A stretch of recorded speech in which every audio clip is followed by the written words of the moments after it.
നമസ്കാരം, ഫുക്രിയിലേക്ക് സ്വാഗതം. 2026 ലോകകപ്പിലെ ആദ്യ മത്സരം അവസാനിച്ചിരിക്കുന്നു.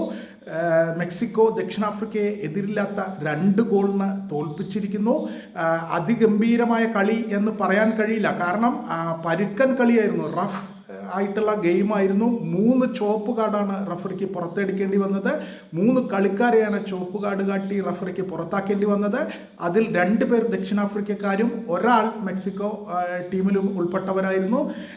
50-ാമത്തെ മിനിറ്റിൽ സിതോൾ, ദക്ഷിണാഫ്രിക്കയുടെ സിതോളിനെ റഫറിക്ക് ചുവപ്പ് കാർഡ് കാണിച്ച് പുറത്താക്കേണ്ടി വന്നു. പിന്നീട് 84-ാമത്തെ മിനിറ്റിൽ സ്വാനയെ ദക്ഷിണാഫ്രിക്കയുടെ സ്വാനയെയും ചുവപ്പ് കാർഡ് കാണിച്ച് പുറത്താക്കേണ്ടി വന്നു. മെക്സിക്കോയെ സംബന്ധിച്ചിടത്തോളം 92-ാമത്തെ മിനിറ്റിൽ അധിക സമയത്ത്, സാധാരണ സമയത്ത് കളി കഴിഞ്ഞ് അധിക സമയത്ത് കളി നടക്കുമ്പോഴാണ് മോണ്ടസിന് ചുവപ്പ് കാർഡ് കിട്ടിയത് 92-ാമത്തെ മിനിറ്റിൽ. എന്തായാലും കളിയുടെ ഒരു വശം അതാണെങ്കിൽ മറ്റൊരു വശത്ത് കളിയിൽ ആധിപത്യം മെക്സിക്കോയ്ക്ക് തന്നെയായിരുന്നു. മെക്സിക്കോ ആധിപത്യം പുലർത്തി എന്നതിൽ തർക്കമില്ല.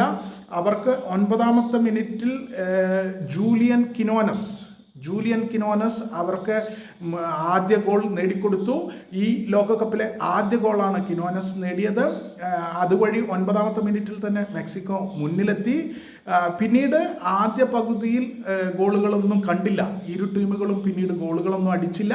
എന്നാൽ രണ്ടാമത്തെ പകുതിയിൽ 67-ാമത്തെ മിനിറ്റിൽ റൗൾ ജിമെനസ് ആണ് മെക്സിക്കോയ്ക്ക് 2ാമത്തെ ഗോൾ നേടിക്കൊടുത്തത്.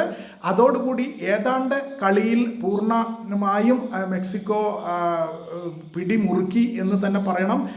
പിന്നീട് അങ്ങോട്ട് ഈ നേരത്തെ പറഞ്ഞതുപോലെ പരുക്കൻ കളിയും മൊത്തത്തിൽ മെക്സിക്കോയ്ക്ക് ഒരു മുൻതൂക്കം നൽകുകയും ചെയ്ത കളിയായിരുന്നു.